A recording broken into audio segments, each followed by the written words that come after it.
Hello there guys, welcome to one of my live videos. And on this video tonight, I'm going to give you my Manchester United versus AZ Alkmaar Europa League preview, Thursday 8 o'clock kickoff, and of course is our final game in the group stage of the competition.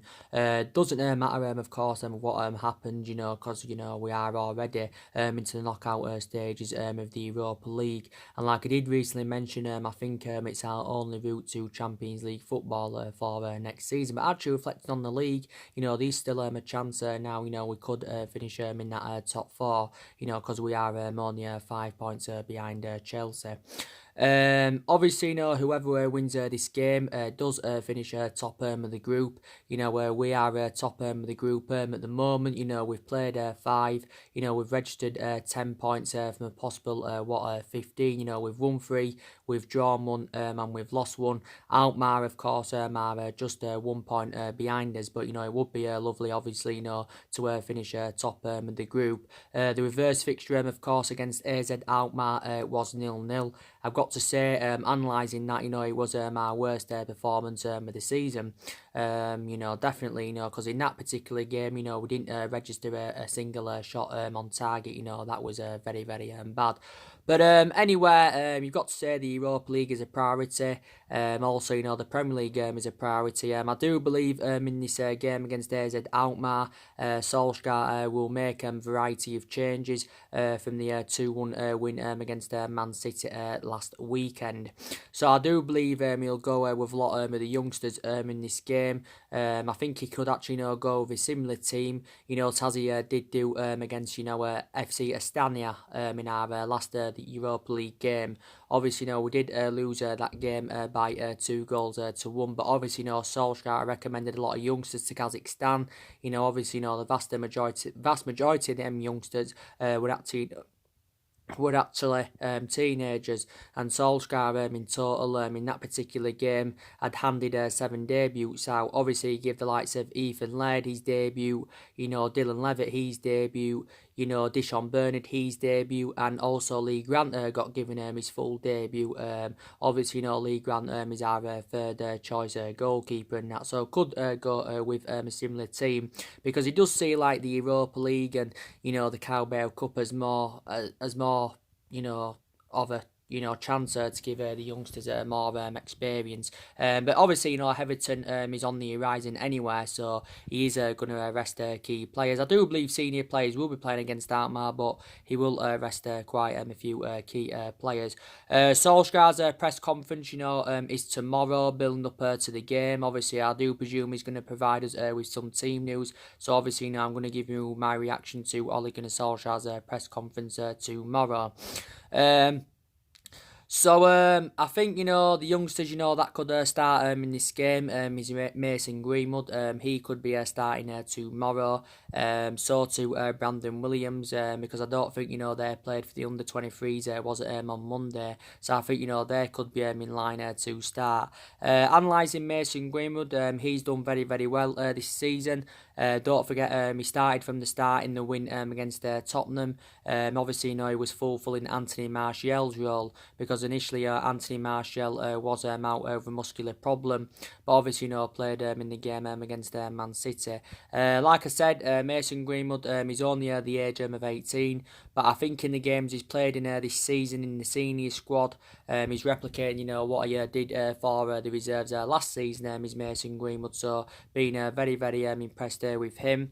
So I think he should be starting in this game, and I think he scored 4 senior goals so far, for the football club this season. Like I said with Brandon Williams, I've also been very impressed with him, and you've got to say he's been revelation, Brandon Williams. And I said he would more first team promotions if he was to keep the consistency up, and he has done. You've got to say now that Brandon Williams is our first choice left back, despite the fact that Luke Shaw's been our first choice left back for several years. days. But obviously now Brandon Williams is on the equation. I think he's overtaken him because I think he's actually a better solution than Luke Shaw. I think he's also a much better solution than Ashley Young. But we're obviously analysing it anyway. You know, we've got a variety of fullbacks in the team that can be competitive. You know, but yeah, fair play to Brandon Williams, and he's only the age of 19. Don't forget, he recently signed a new long-term contract. But obviously, you know, it's still good anyway, you know, that Luke Shaw's obviously, you know, back from injury. You know, he recently recovered from injury. Don't forget, he played the full 90 minutes, you know, in the 2-1 defeat to FC Astana. So too did Tuanzebe, because Tuanzebe has just recently recovered from a hip injury, and I think he also could be in line to start on Thursday as well. Maybe James Garner as well could be involved, because I think, you know, in the games he's played in this season, he's also, you know, done really, really well. You know, so like I said, a lot of the youngsters, you know, will play. Obviously, you know, we have got more players coming back from injury, which is very, very good news. Solskjaer has recently confirmed that Eric Bailly, Fosu Mensah, Diego Dalot, Nemanja Matic and Rojo. Not Rojo, he's still injured, but the others are injured as well. But the vast majority of them are back in training and that. I think Marcus Rojo is out with a muscle injury until early January. But he said, you know, they should be back soon. But obviously, reflects on the amount of injuries we've had this season anyway. Solskjaer has had to make a lot of alterations in the squad. We've had some news regarding Paul Pogba as well. This is actually, you know, some very, very good news. According to Ole Gunnar Solskjaer, he has confirmed that Paul Pogba is on the grass and he's training. It still remains uncertain, you know, whether Paul Pogba, you know, is going to be, you know, fully fit enough, you know, to play against AZ Alkmarr and that. But if he doesn't play on Thursday, I can probably, you know, sure that, you know, he will be playing against Everton this Sunday, or is it Saturday, the Everton game. But, you know, it's good now that he is back in training and that, you know, he is regaining full fitness. Because Paul Pogba has been out with an ankle injury for 3 months, so he's obviously, you know, missed the vast majority of our games this season. You can say he's obviously been a big miss in that midfield, because the last league game Paul Pogba did play was the 1-1 draw with Arsenal early on in the season. And you've got to say, you know, with Paul Pogba's absence, you know, you've got to say Fred and that's fulfilled his position well, because I think anyway Fred has rejuvenated himself recently. You know, I'm still sceptical about him, you know, being a long-term solution for Man United, and, you know, these question marks around him, you know, can he keep the consistency up? But you've got to, you know, credit him, he has done really, really well as Fred. So recently has been a revelation, and I think him and McTominay, you know, have complemented each other very, very well in our midfield. You know, I've got to be honest with you. You know, McTominay is also another recent player that's just recovered from injury. And I do presume he will be involved in the game against AZ Alkmaar, because obviously, you know, when McTominay was absent, you know, we had to mainly go with Andres Pereira and Fred. Andres Pereira could be involved in this game. You know, obviously a lot of Manchester United fans feel as though that, you know, Pereira's not good enough to represent the football club. But you can take into account, you know, he is another one of our midfield options. But I think if Fred and McTominay can keep the consistency up, then as they develop more, maybe they can emulate into two Galactico midfielders. But, you know, time will tell. But Paul Pogba now is back from injury. You know, Paul Pogba, of course, now is into his 4th season as a Manchester United player, you know, since he rejoined from Juventus back in 2016.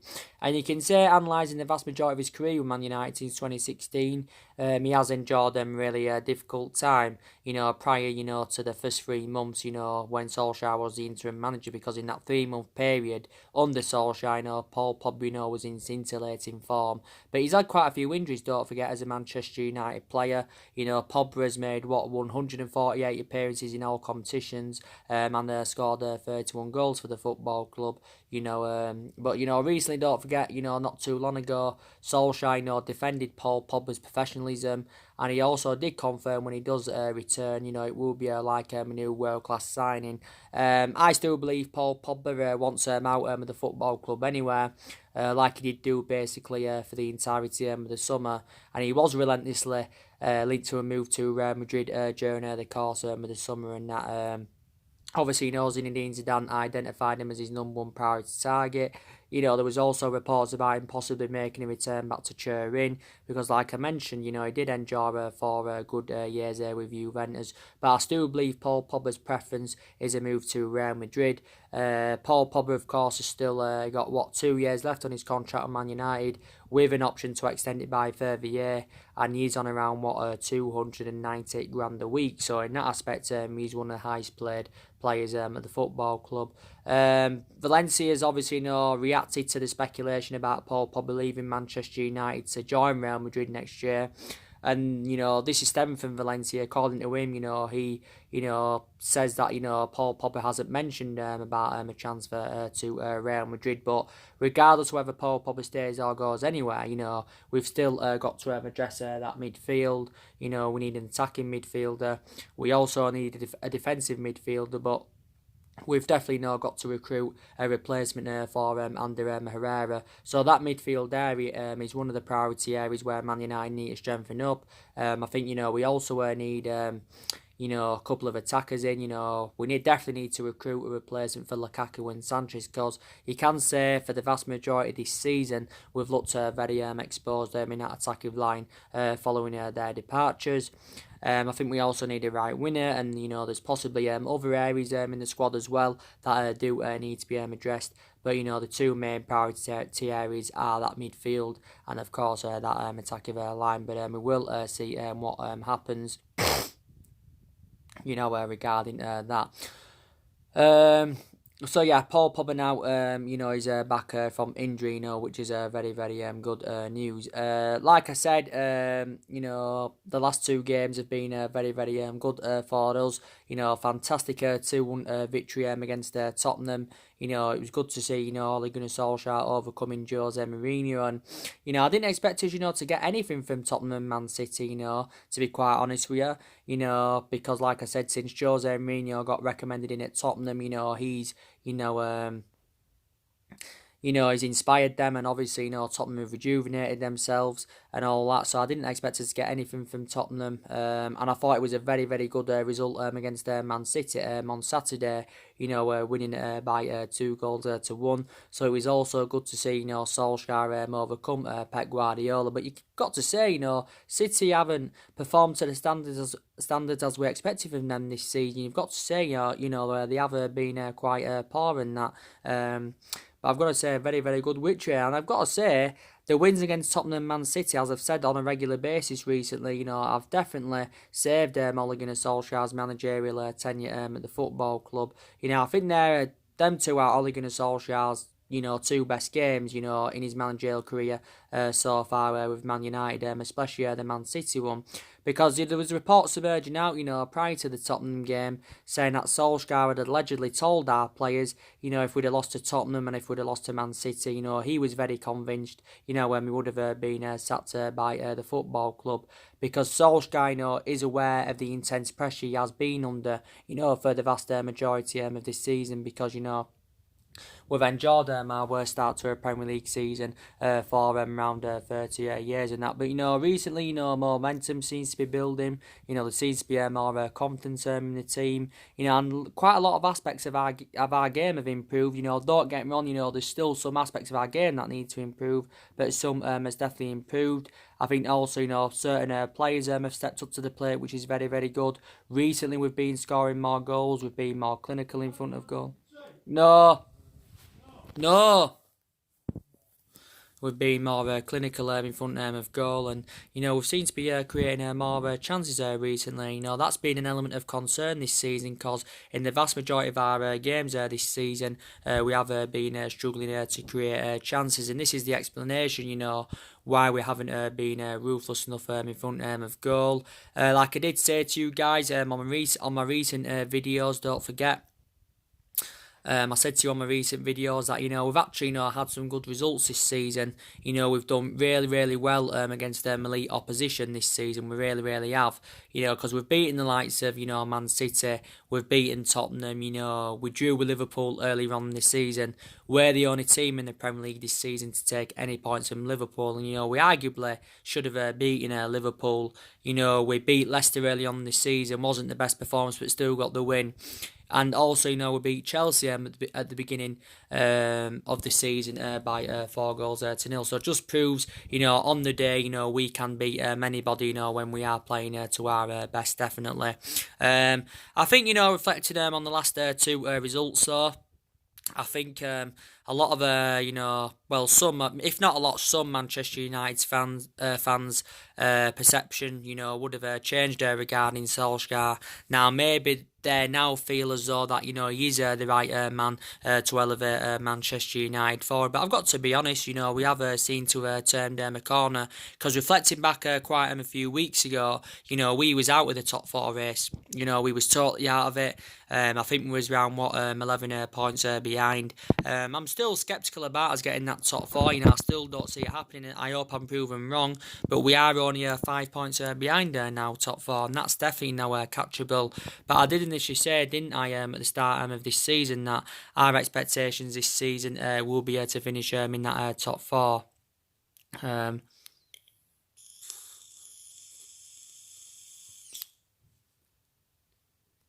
But I think anyway, our aspirations will be that top 4 in the next couple of seasons, because analysing it at the moment, we're not good enough to win the league.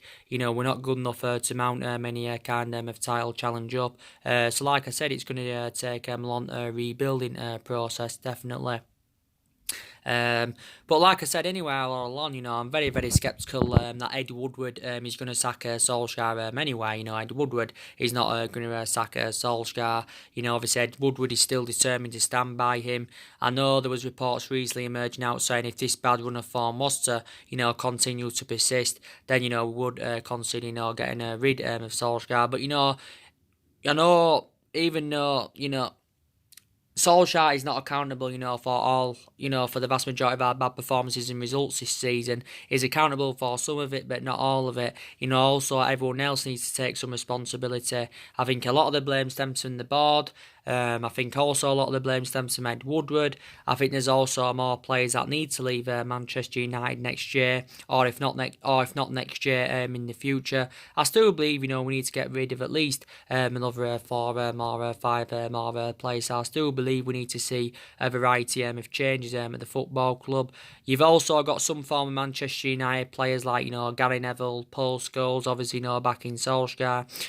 Gary Neville says, Solskjaer needs to make at least 2 signings in January. Scholes come out not too long ago and he said Solskjaer needs another 3 to 4 more transfer windows to turn things around at the football club. But Solskjaer, I can definitely assure will be here in January. I presume we probably, will be here at the end of the season. But, he's got a lot of players on his agenda in that. So, it'll be interesting to see, who we can recommend into the football club in January. Reportedly, like I updated you earlier on, it said Solskjaer wants to recommend 3 signings to the football club in January and that. I think he's still keen on continuing the policy of recruiting young, British players, like he did do during the course the summer and that. And, I credit Solskjaer in that aspect, and that, he recommended 3 good players to the squad. We spent nearly £150 million on Daniel James and Wan-Bissaka and on Harry Maguire, and they've all enjoyed fantastic starts to their Manchester United careers, definitely. They really, really have. And, they haven't been accountable for any of our bad performances and results this season. So it just indicates how good they've done. I've got to admire Daniel James, especially because he's enjoyed a fantastic start to his Manchester United career as Daniel James. I've been very, very impressed with him.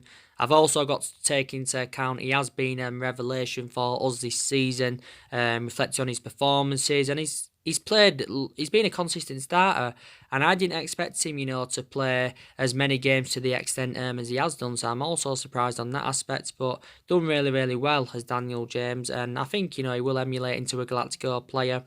You got to say, Wan-Bissaka's been.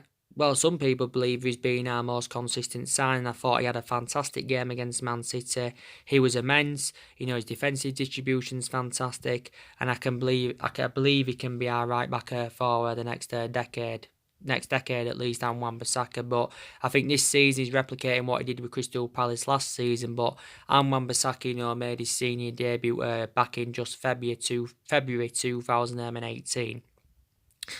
And Harry Maguire, I think you got to say he's addressed our defensive deficiencies.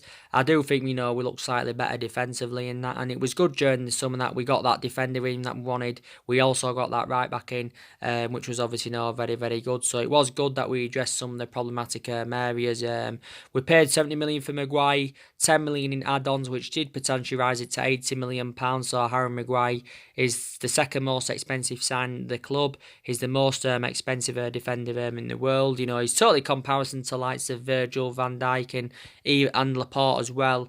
But he's still on that in the top 4, top 5 of one of the best defenders in the world, without a shadow of a doubt. But I've got to say, I've been very, very impressed with him. And I also do presume, guys, as well, that Rashford will be playing against AZ Alkmarr. Well, he's got to play. Rashford has been in scintillating form for us. Rashford has scored 10 goals in his last 11 games. He scored 3 goals his last 2 games, one against City. Should have actually had a hat-trick against City because he missed a sitter that went wide. He also hit the crossbar after that, so he should have had a hat-trick against City. He should have had a hat-trick against Tottenham. He did get a brace against Tottenham, but unfortunately, didn't get a hat-trick.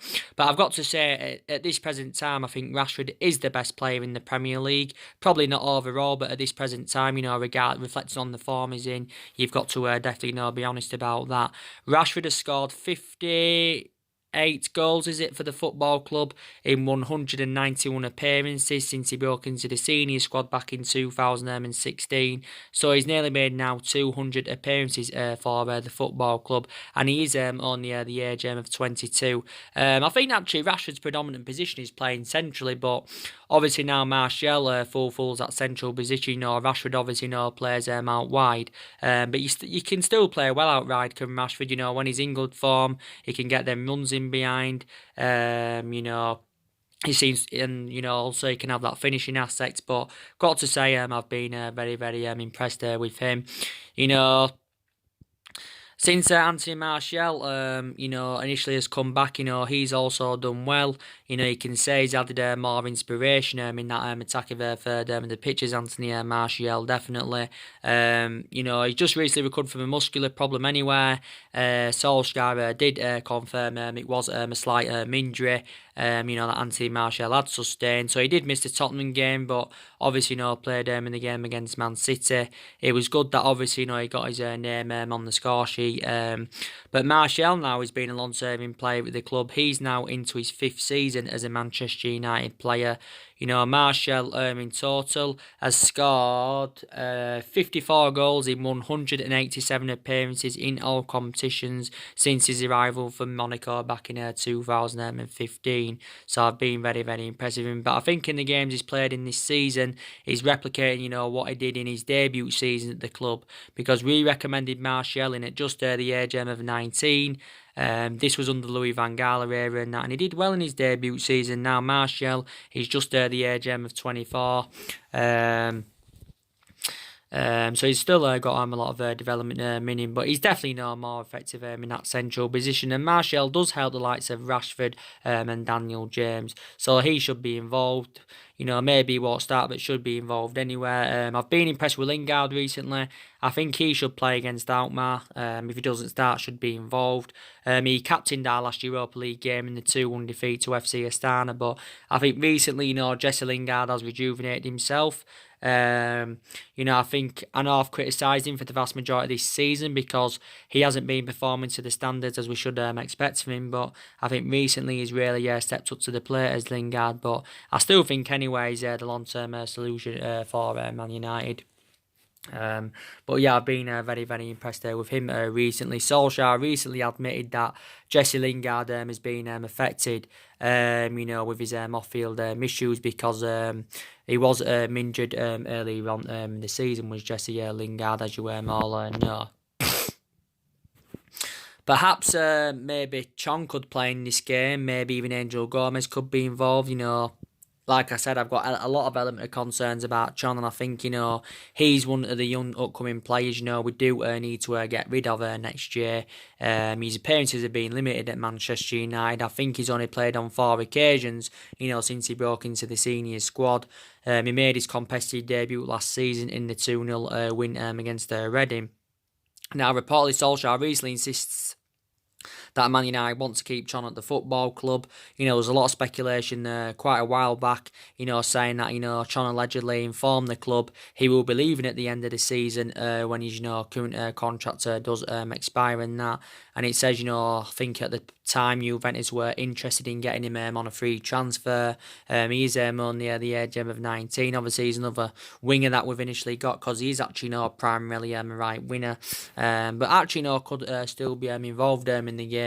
Because you all know that, Solskjaer's got a lot of trustworthy and his young upcoming players and that. And the young upcoming players, to be fair, have been given their chances this season. And that, but initially when Solskjaer got first recommended into the football club anywhere, he did confirm that, everybody, would get their opportunities. And to be fair, he has done what he said, so you've got to credit him in that aspect.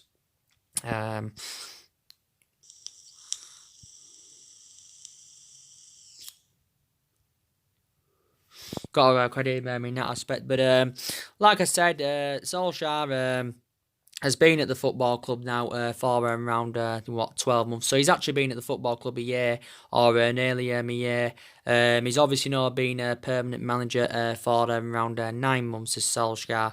Obviously, analysing it for the vast majority of that 9 months, he's enjoyed really a difficult time and that. Totally comparison to the time when he was the interim manager. Because reflecting on that 3-month period when he was the interim manager, he actually did really, really well, did Solskjaer. The results were good, the performances were good, he exceeded expectations and that. My perceptions, were different then regarding Solskjaer, but since he's got the job, obviously, everything has seemed to have all gone wrong. And I think that was one of the mistakes Man United did make, was obviously, giving him the job. Maybe we should have given him the job at some point, you could say, and we've obviously, given it too early. But Solskjaer has got a 3-year contract with the football club, worth around $7.5 million a year. So if we do decide to sack him any time within this 3-month period, obviously, it is going to cost us something in compensation to get him out in the football club. I don't know. I don't think he's a long-term solution for Man United. I think stick with him now, see who we can recommend into the football club in the next couple of windows, and then obviously, we'll see where it goes from there. But if we can keep this good run of form up at least until March or until the end of the season, then maybe, my perceptions will start to change regarding Solskjaer. But until then, I'm still very sceptical about him and that. But like I've said on my recent videos to you guys, whether his managerial tenure at Man United succeeds or whether, it doesn't succeed and he does eventually get the sack, we'll never ever forget, what he has done for the football club, because he was a great long-serving player for Manchester United for 11 years and that, he made 366 appearances in 366 appearances and scored 126 goals, won 6 Premier League titles with the club, and I think won a couple of FA Cups in that. So you got to admire him what he did as a player. And he's got that proven pedigree as a player, but I think as a manager, his comparisons as he was as a player, because he hasn't really got that pedigree behind him in terms of management and that. But, it's not the answer, we can't just persistently, keep sacking managers and that, because obviously, not all the blame stems from him. Solskjaer is our 4th permanent manager since the Alex Ferguson era. you know, obviously three managers have gone. Moyes went, Van Gaal went, Jose Mourinho went, and we're not really known for sacking a football club. But the players are still willing to keep faith in him and that, and hopefully now we are turning a corner. Well, we have turned a corner so far, but we've got to keep these good performances and good run of results up. So we've just got to replicate what we did against City and Tottenham, and I think we should be definitely now fine. I know there's been a managers on our agenda who could replace Solskjaer at the football club, and that obviously there's been a lot of speculation regarding Mauricio Pochettino. We've initially been long advised of him. I know there's been a lot of speculation regarding Massimiliano Allegri, but I don't think Pochettino's now coming in because obviously Man United have confirmed that Solskjaer's job's safe. He's obviously held negotiations with Joe Glazer, and Joe Glazer's confirmed his job is safe, so he doesn't have to worry about, of course, being under any pressure. If we are to lose our next two games, then I think the pressure will be back on him again. Or if we fail to win our next couple of games, the pressure will be back on him either way. But yeah, I do believe he will be here at the end of the season, definitely. But yeah, so I think Solskjaer's reportedly going to get around £100 million to spend in January, £100 million I think next summer, so that totals £200 million. Is that enough though to address the deficiencies in the squad?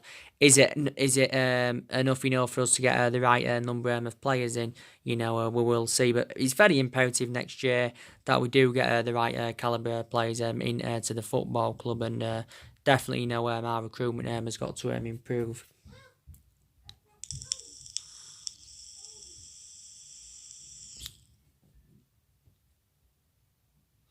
And obviously, as I give you an update earlier on today regarding Erling Haaland and that, obviously, Erling Haaland has attracted a lot of interest from a lot of clubs, including Man United. I think Tottenham, Borussia Dortmund, Juventus, and that, and so many other clubs have been in there for him. Reflect on his impressive performances this season for Red Bull Salzburg, because you've got to say he has been a revelation for Red Bull Salzburg this season. He's scored 28 goals in 21 games in all competitions, and that's an amazing stat, for just a 19-year-old. And I think, the beneficial thing about recommending Erling Haaland in is that he has played under Ole Gunnar Solskjaer's guidance, and that during his period with Mold, and Solskjaer is basically keen on reuniting with a player and that. So I think it would be beneficial to recommend him into the club. But now Erling Haaland's transfer to Manchester United could be off because of Mini Raiola. That's what recent reports are saying. We could struggle to land him, because of Mini Raiola, and I think he's urged him not, to come to Man United. But I definitely love him to come to Man United. He's one of my main priority targets, and he could be available for a reasonable figure. He could just cost us in the region of 17 million, because it recently got revealed that Erling Haaland has a 17 million release clause in his Red Bull Salzburg contract, but I don't see him coming to Manchester United. Maybe he will, I may be wrong, but maybe he won't come in. He's actually our preference now over Mario Mandzukic, because at one point it looked very destined that Mario Mandzukic was going to come to Man United, but it's looking likely it ain't going to happen now, because it confirmed a couple of weeks ago with our interest in Mario Mandzukic, so that probably know what happened. Obviously, now Saul Niguez is also on our agenda. Is a central midfielder. Also can play as a defensive midfielder. You've got to say we need a holding midfielder, definitely. Because obviously, as you all know, I've got strong reservations about Nemanja Matic. So we've got to get a holding midfielder. Saul Niguez, of course, has spent the majority of his career with Atletico Madrid. Obviously, he's been in their senior squad since 2011, but since he broke into the senior squad, he's appeared in over 250 competitive games for Atletico Madrid. He's still got a lot of years left in his contract with Atletico Madrid. He's under contract with them until 2026. A couple of years ago, he initially signed a 9-year contract over Atletico Madrid, and I think he's just recently, turned 25 years of age. But we've been in for so many years, quite a few times in the past, and that.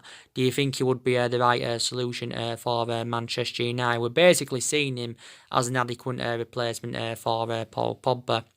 So he's another one on our agenda, and I think now them two are our two main priority targets. So he's another player on our agenda, and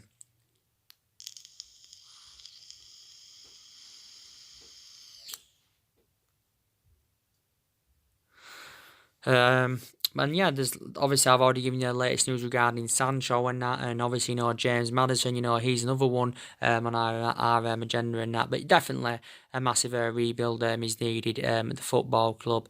But Solskjaer does need a couple of windows because there's only 3 players that are his take into account. He's only had one summer so far, so he needs at least a couple more windows and that to see who else he can recommend in. But we'll see what happens next year. Not long now anyway until the January transfer window opens. It's only like a couple of weeks now, isn't it? 2 or 3 weeks until it opens. And I always look forward to, transfer daily shows and that. It's very, very good. But I think we'll probably sign probably 1 or 2 players in January, but then we'll look to build on that and, get a lot more players in next summer. But like I said, it's not always about spending big on players, and it's not always about getting them Galactico players, because it doesn't always guarantee you success, and it doesn't always get you in that commanding position where you do want to be, and that's been proven with us in the last 6 or 7 years at least, because a lot of money's been invested into the football club. Not only a lot of money's been invested into the football club, also a lot of we've got players on big contracts. Don't forget. But yeah, and I think, so Solskjaer will make a lot of alterations in the squad against Alkmaar and that. Will probably stick with the 4-2-3-1 formation. He has been going with that formation on a regular basis this season. Obviously tried a few different elements, prime example, tried a few different formations and that. As obviously, in like the games against Sheffield United, Partizan Belgrade,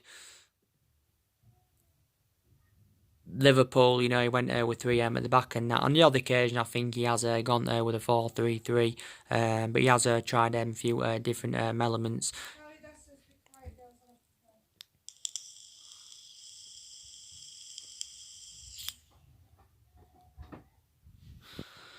Going to give you my reaction to Ole Gunnar Solskjaer's press conference tomorrow. I do presume we'll be doing it about 10, 11 o'clock, so join me then, and I will be giving you more of an update and that. So anyway, guys, drop your comments, likes below on the channel. If you do, consider subscribe as always, and take care. God bless, and I'll see you all again tomorrow.